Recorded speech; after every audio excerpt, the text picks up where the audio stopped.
여러분 안녕하십니까. 광주 MBC 뉴스투데이입니다. 먼저 오늘의 주요 뉴스입니다. 박근혜 정부의 핵심 국정과제인 창조경제구현을 위해 대기업들이 한 지역을 맡아 발전을 도모하는 창조경제혁신센터가 추진되고 있습니다. 가라앉는 배에 승객들을 내버려두고 탈출한 세월호 이준석 선장에게 검찰이 살인 혐의를 적용해 사형을 구형했습니다.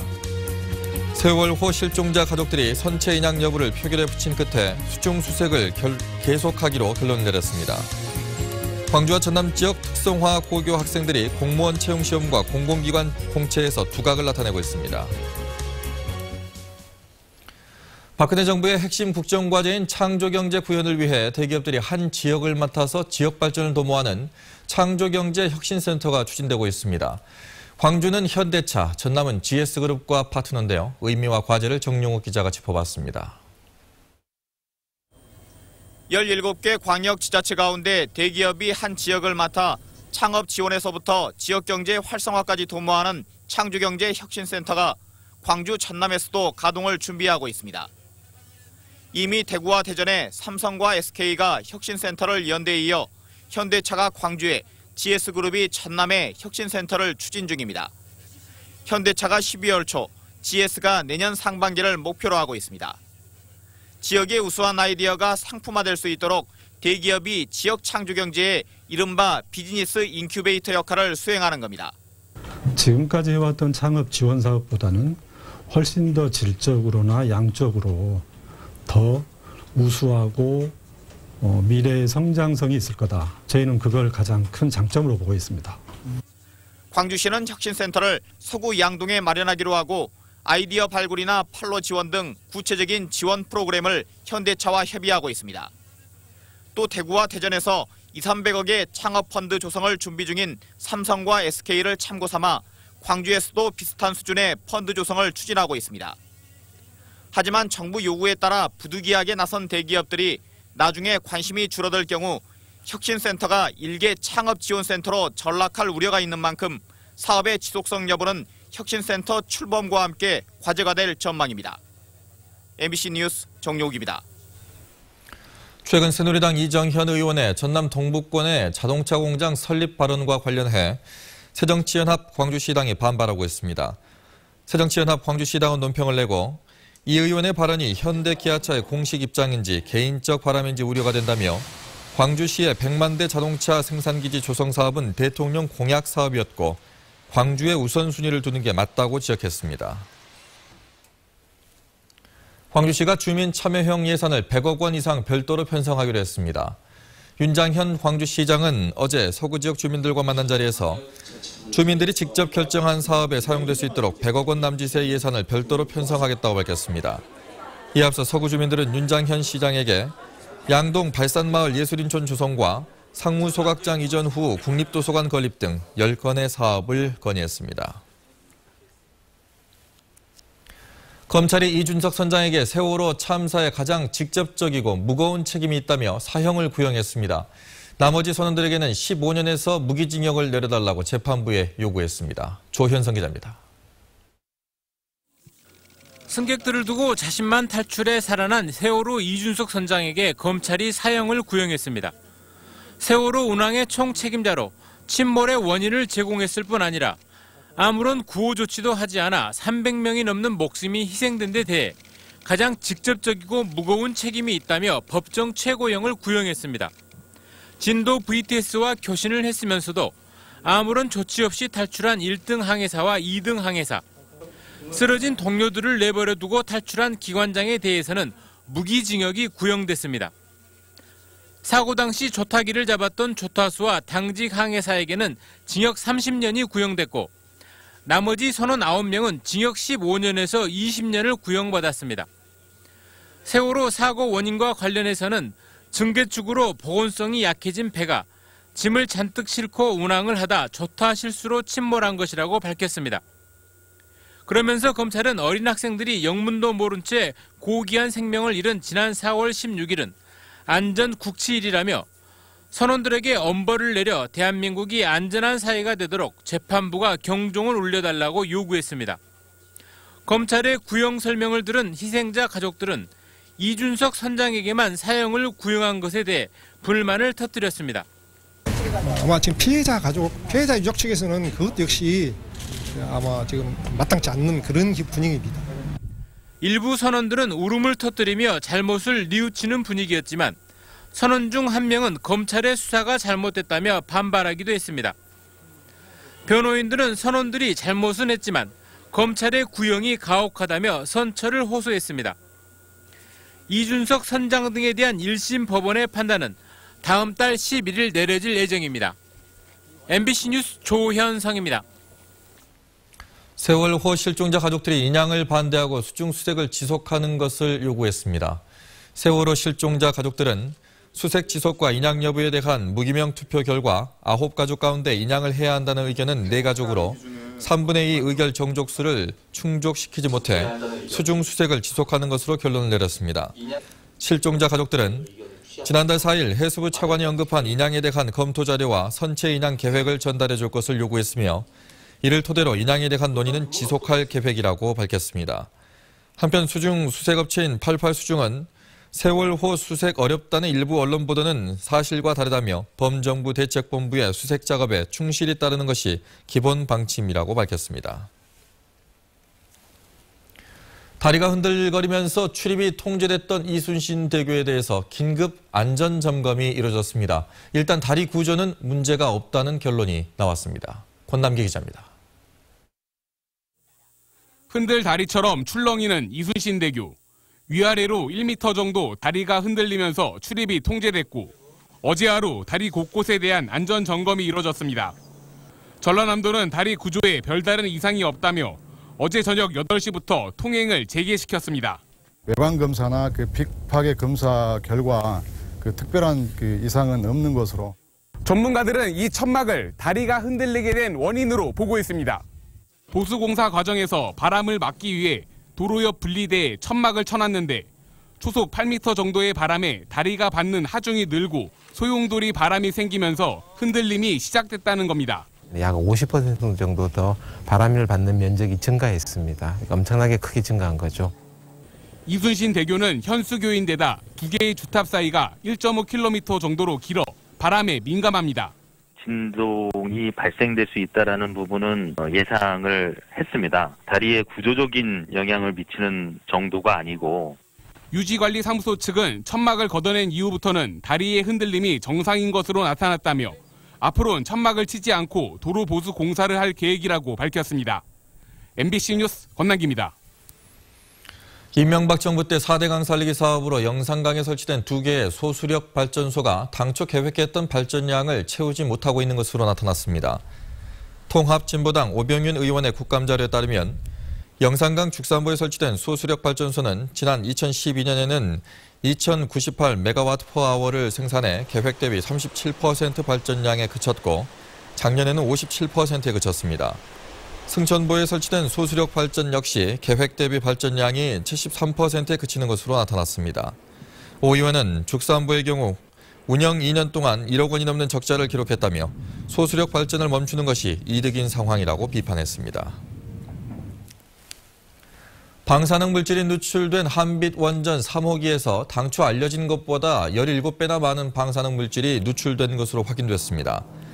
한빛 원전에 따르면 증기 발생기 세관에서 냉각수가세, 방사능 기체가 누출된 한빛 3호기에서 당초 알려진 것보다 17배가량 많은 방사능 물질이 누출된 것으로 뒤늦게 알려졌습니다.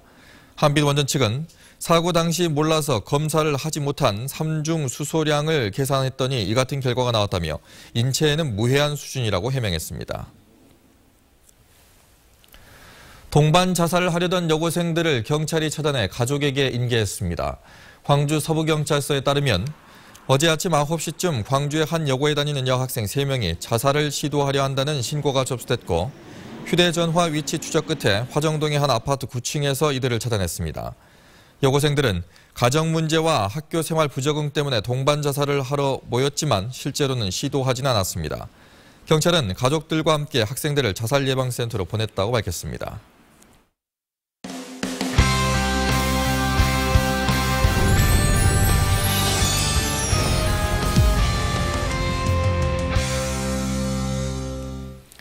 광주 MBC가 창사 50주년을 맞아 선정한 희망인물을 만나보는 시간입니다. 오늘은 소설가 이승우 씨를 소개해드립니다. 윤군수 기자입니다. 장흥 출신으로 조선대 문창과 교수이자 소설가인 이승우 작가는 등단한 지 34년 된 중견 작가입니다. 그는 마치 소명처럼 읽고 쓰고 가르칩니다. 이 땅에서 내가 이 인생 동안 내게 주어져 있는, 내가 해야 되는, 내가 감당해야 되는 일이 소설 쓰기다. 그런 생각을 하면서 소설을 쓰고 있습니다. 만 22살의 젊은 나이에 등단한 뒤에 30권 넘게 책을 썼고 국내 문학상을 휩쓰며 중견 작가로 자리도 잡았습니다. 하지만 그가 그린 소설 속의 인물들은 상처받고 무기력하고 그래서 보는 이들을 불편하게 만듭니다. 그 현장에서의 고투, 그 과정들을 그냥 보여주는으로써 불편하게 만들기도 하고 거기서 또 어떤 새로운 각성이나 성찰을 만들어낼 수 있으면 좋겠다, 그런 생각을 해요. 그의 삶 역시 그랬습니다. 가족과 떨어져 살다가 13살에 떠난 고향. 스스로를 유폐시켰던 지독한 청소년기. 세상과 불화했던 그였지만 문학에서 희망을 찾았습니다. 내 현실을 좀 넘어설 수 있는 다른 가상의 현실, 그런 게 좀 필요했어요. 그러니까 늘 만족스럽지 않았던 거죠. 인류 보편의 문제인 인간의 내면을 다룬다는 점 때문에 그의 소설들은 프랑스와 스페인어, 영어와 일본어 등으로도 번역됐습니다. 노벨 문학상 수상자인 르클레지오는 소설로 인생에 복무한다는 이승우 작가를 노벨 문학상에 가까운 한국 작가 중에 한 명으로 꼽았습니다. MBC 뉴스 윤문수입니다. 광주 전남 특성화고교 학생들이 국가직 공무원 채용시험에서 두각을 나타냈습니다. 전남교육청에 따르면 올해 안전행정부가 주관한 지역기능인재 공무원 채용시험에 전남 지역 특성화고 재학생 10명이 합격했습니다. 또 광주에서는 광주 여상 한 학교에서만 4명이 국가직 공무원 시험에 합격한 것을 비롯해 교육청과 국민건강보험공단 등 공공기관들의 신규 직원 채용 과정에서 특성화고 출신 학생들의 구직이 활발하게 이루어지고 있습니다. 광주시는 5.18 민중항쟁의 현장을 함께한 옛 전남도청 앞 회화나무의 후계목 식재 행사를 모레 30일 오후 2시 5.18 민주광장 내 회화나무 소공원에서 열 예정입니다. 광주 읍성 남문에 처음 심어져 광주 학생 독립운동과 5.18 민중항쟁에서도 살아남은 도청 앞 회화나무는 2012년 태풍 볼라벤으로 쓰러졌습니다. 이번에 식재되는 후계목은 5년 전부터 회화나무 아래서 자라던 묘목을 키워온 한 시민이 회화나무 고사 소식을 듣고 기증했습니다. 정부가 도시와 농촌 교류를 늘리겠다며 농촌체험 휴양마을을 육성하고 있습니다. 마을별로 등급을 매기고 있는데 농촌마저 도시의 눈높이에서 서열화되는 것 아니냐는 지적이 만만치가 않습니다. 양현승 기자입니다. 월출산자락 9개 마을이 운영하는 농촌체험 휴양마을. 특히 지역 농산물로 한가와 손두부를 만드는 체험 프로그램이 인기입니다. 이 마을은 그러나 정부의 평가에서 유독 음식 분야에 좋은 등급을 받지 못했습니다. 지금 전라도 하면 음식 그러잖아요. 괜찮은 편인데 전라도 음식 그러면 또 저희들이 아무리 잘하고 맛있다 그래도 물론 다른 사람 입에 안 맞을 수도 있는 겁니다. 음식이라는 게. 정부는 올해 전국 300곳의 농촌체험 휴양마을에서 경관과 체험 프로그램, 숙박, 음식 등 4개 분야를 평가했습니다. 전국 14개 마을이 전부문 1등급을 받았고 전남에서는 전부문 1등급이 단 한 곳도 없었습니다. 획일화된 기준으로 각기 다른 농촌 마을에 점수를 매기는 게 문제입니다. 화장실이 실외에 있으면 점수를 못 받고 민박의 객실 분위기는 물론 음식을 만드는 고령의 주민들 위생 복장까지 평가에 넣고 있습니다. 도시의 시각으로 농촌을 줄 세우게 하고 있다는 비판 속에 평가 자체를 거부하는 곳도 속출하고 있습니다. 평가단이 왔을 때 뭐 도로 정비를 하고 있다든가 아니면은 체험관 보수를 하고 있다든가 라고 그런 사업들이 추진이 됐을 경우에는 그런 어떤 체험 부분이라든지 숙박 부분이라든지 그런 부분에서는 마이너스적인 현대적 기준에 맞춰 시설물을 개선하고 싶어도 농촌 형편이 넉넉지 않은 데다 낮은 등급을 받으면 마을 방문객이 줄어드는 역효과까지 우려되는 상황. 도시와 농촌 간 교류 활성화를 위해 시작된 농촌 체험 휴양마을 사업이 농촌에 걱정거리로 변질되고 있습니다. MBC 뉴스 양현승입니다. 전남도가 공동화 현상이 심화되고 있는 농어촌 교육을 살리기 위해서 특별법 제정을 건의했습니다. 이낙연 지사는 국회에서 열린 새정치민주연합 시도지사 정책협의회에서 농어촌 학교의 학생 수 감소와 학교 통폐합으로 도시학교와의 교육 격차가 심화되고 있다며 이를 타개할 수 있는 농어촌 교육 발전 특별법 제정을 건의했습니다.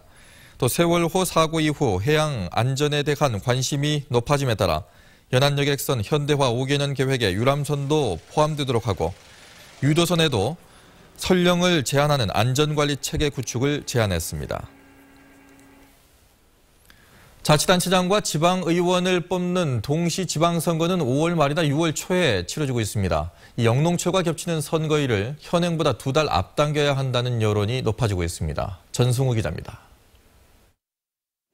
현행 공직선거법은 지방선거일을 임기 만료 전 30일 이후 첫 번째 수요일로 규정하고 있습니다. 따라서 전국 동시 지방선거가 5월 말이나 6월 첫 주에 실시되고 있습니다. 전남도 의회가 관련법 개정을 촉구하는 등 선거일을 현실에 맞게 개선해야 한다는 목소리가 높습니다. 선거운동이 시작되는 5월부터는 일손이 많이 필요한 영농철 겹쳐 농촌에서는 극심한 일손난을 겪고 있습니다. 또 여름이 길어지면서 날씨마저 무더워 선거 때마다 투표율이 극히 낮은 실정입니다.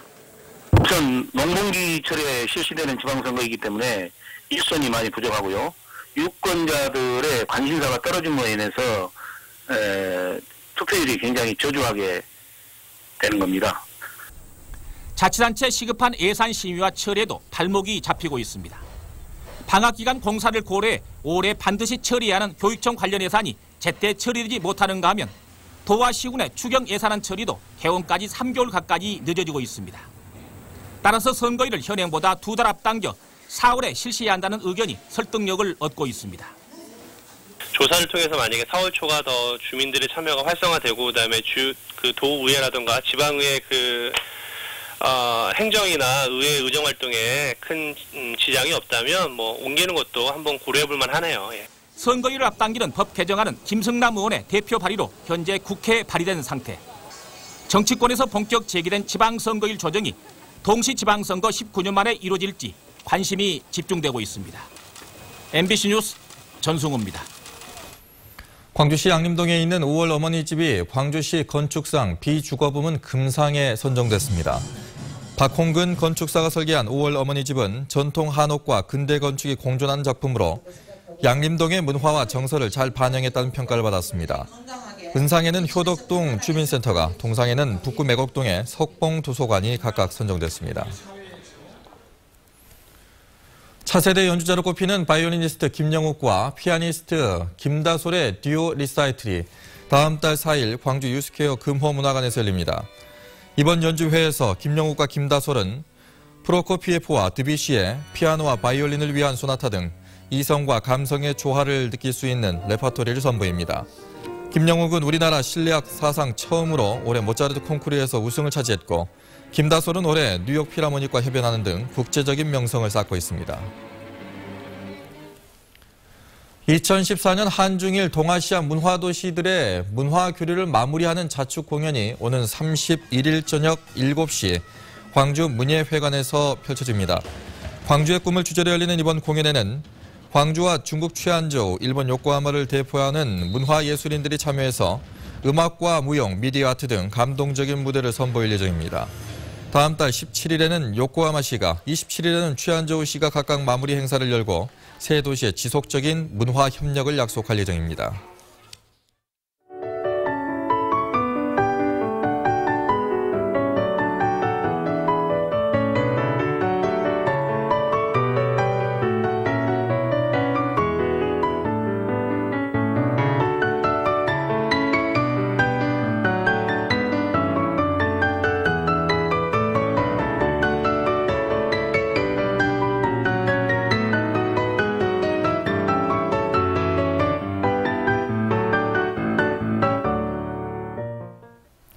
올가을 최저기온을 경신했습니다. 마치 초겨울 같은 날씨를 보이고 있는데요. 나주의 경우는 영하권까지 떨어졌습니다.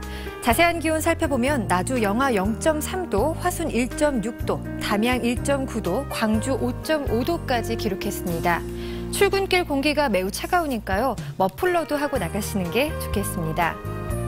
이 시각 장성과 담양 2도, 영광 3도, 광주 6도를 가리키고 있습니다. 낮 최고 기온 장성과 담양 20도, 광주와 나주, 화순 21도, 구례 19도로 아침과의 기온차가 크겠습니다. 이번 아침 추위는 모레까지 이어지겠습니다. 내일부터는 기온이 조금씩 올라서겠지만 모레까지는 여전히 평년 기온에 밑돌면서 쌀쌀하겠습니다. 다행히 금요일부터는 기온이 큰 폭으로 올라서면서 아침 추위가 물러나겠습니다. 바다의 물결은 먼 바다에서 최고 2m로 조금 높게 일겠습니다. 이번 주 금요일부터는 비가 내리겠는데요. 이 비는 일요일 오전까지 계속 이어지겠습니다. 날씨였습니다.